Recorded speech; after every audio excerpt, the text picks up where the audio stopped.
1942, Scotland's west coast.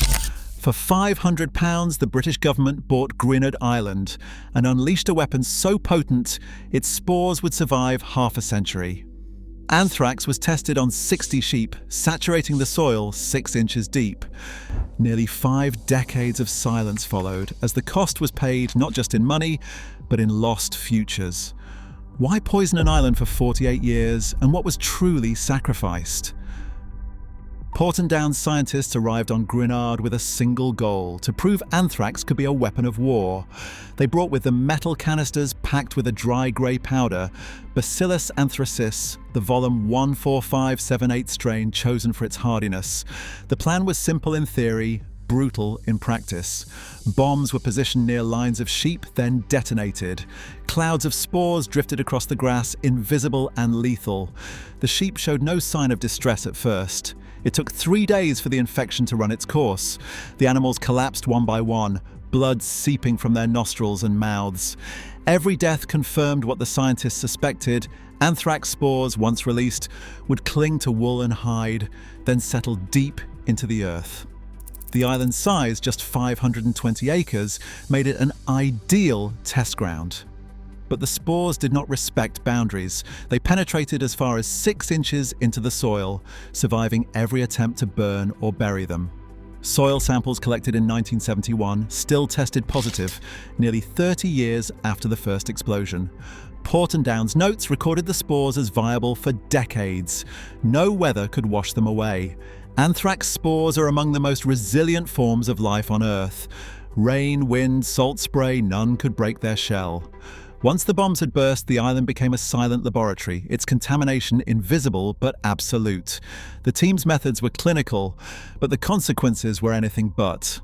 The decision to detonate anthrax on Gruinard was rooted in wartime urgency, yet the aftermath was measured in generations. The soil itself became a record of the experiment, each inch holding billions of dormant spores. Even after the war ended, Portendown's reports warned that Gruinard would remain unsafe for the foreseeable future. The island had been transformed into a proving ground for a weapon that, by its very nature, could not be recalled or contained. Science had delivered its answer, but the price was a landscape altered for nearly half a century. Its future sealed by a handful of detonations and a microbe that refused to die. Before the government's men arrived with their canisters and clipboards, Gruinard was more than an empty patch of land. For generations, crofters from the mainland counted on its grass for summer grazing. Each spring, small boats ferried sheep across the channel, following a rhythm older than memory. The island's fields meant strong flocks and, for some, a little extra to see them through the winter. In 1942, all of that vanished with a single ministry letter. The War Office bought Gruinard for £500, a sum that barely covered the future it stole. The island's old owner signed away the land, but for the crofters there was no compensation, no warning, just a new rule: keep away. The right to graze, passed down through families, was cancelled overnight. Boats that once landed with sheep now stayed tied up, and the island's green promise faded behind a curtain of secrecy. The loss was not just economic. The silence that settled over Gruinard spread to the villages, a hush broken only by the occasional whisper of something gone wrong. Gruinard had been a quiet constant, its fields a place where children learned to tend lambs, where old men swapped stories on the shore. Now fences on the mainland stood empty, and a generation grew up hearing only rumours about why the island was forbidden. For years, the government offered little explanation. Official records spoke only of national security, not of the families left with less. Then, in the months after the first tests, a storm swept the coast. A dead sheep washed ashore near Gairloch, its body bloated and bloodied. Farmers watched in disbelief as their own animals sickened and died, struck down by an invisible enemy no one could name. The ministry sent men to collect carcasses, and the story was quietly rewritten. Greek sailors, they said, had dumped diseased animals at sea, but the truth lingered in the fields. The cost of the experiment was no longer hidden on an island. It had crossed the water, staining the mainland with fear. The grazing rights were gone, but something far heavier had taken their place, a sense that the land itself could no longer be trusted.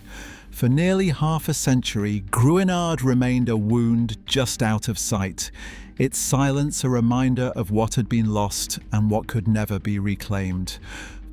For nearly half a century, Gruinard Island sat behind a barrier of silence. In 1943, the government sealed it off with a legal quarantine and posted just enough warning signs to keep the curious away. The official line was brief: entry forbidden, danger present. But the details, what had happened and why the land was poisoned, remained locked in classified files. The Ministry of Defense renewed the exclusion year after year, never hinting at the scale of the contamination or the length of the sentence imposed on the island. For 48 years, Gruinard vanished from maps and memory, a name spoken in whispers among locals but rarely mentioned in public. The silence held until 1981, when a front-page story in the Sunday Times broke the spell. Journalists, piecing together fragments from leaked documents and local accounts, revealed the truth that the British government had turned a Scottish island into a biological test site and then abandoned it, leaving anthrax spores buried in the soil. The article ran under a headline that echoed across the country, shattering decades of official denial. Suddenly, Gruinard was not just a forgotten outpost, but a national scandal. Reporters arrived at the edge of the quarantine zone, notebooks in hand, pushing for answers that officials could no longer dismiss. The story spread to television and radio, fueling public anger and forcing the government to confront what had been hidden for so long. For the first time, the full weight of the quarantine became visible. 48 years of exclusion, an entire generation forbidden to set foot on land that had once belonged to them. The press asked what else had been kept secret and whether the island could ever be restored. The silence of Gruinard had protected the government, but it had also deepened the wound, one that would take more than a headline to heal. In October 1981, the silence around Gruinard shattered.